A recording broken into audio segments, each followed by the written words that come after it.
Okay, so welcome.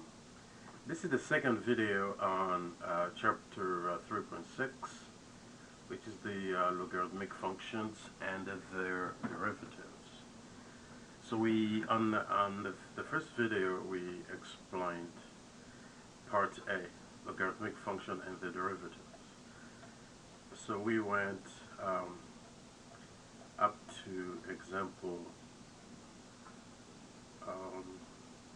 2.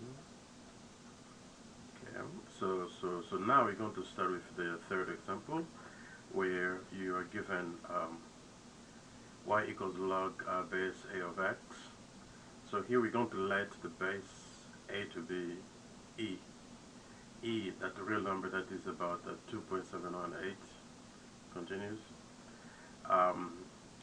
So when a equals e, then we're going to have y equals log base e of x, which is the same as natural log of x. So natural log of x has base e, if you go back to your pre-calculus course.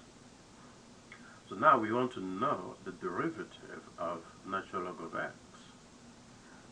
So what we're going to do is go use the derivative of log base a of x, which we know it's 1 over x times ln of a. So this time a equals e.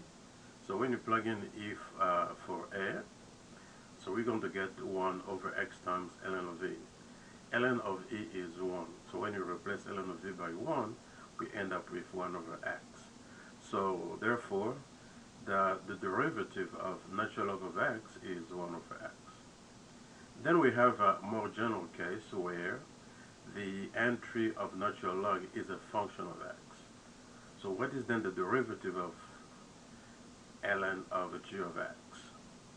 The answer is going to be 1 over g of x times g prime of x. How did we get it? We use the chain rule. The outer function is natural log of x, and then the inner function is a g of x. So chain rule says when you have a derivative, you're taking the derivative of a composition of two functions. So first you take the derivative of the outer function. So when you take the derivative of ln of x, it gives you 1 over x. Then we evaluate 1 over x at x equals g of x, which becomes 1 over g of x, times the chain rule says to take the derivative of the inner function, which is, so that's how we have times g prime of x. Sometimes you can multiply 1 by g prime to get this version, g prime of x divided by g of x, as the derivative of ln of g of x. Here's an example. We have y equals natural log of cotangent of x. Okay.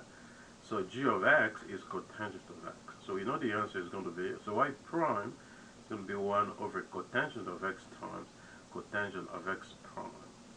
Now cotangent of x prime is negative cosecant square of x.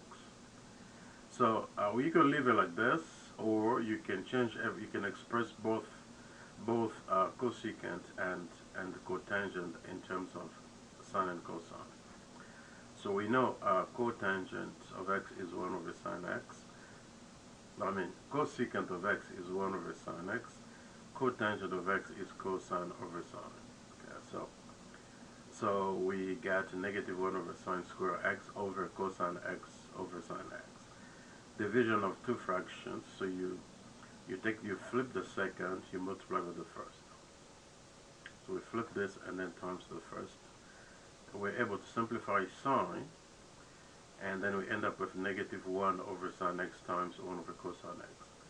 1 over sine is cosecant x, 1 over cosine is secant. So we end up with y prime to be negative cosecant x times the secant x. So that was part A.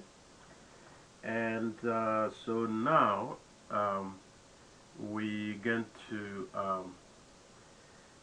to stop the video here so we can start part B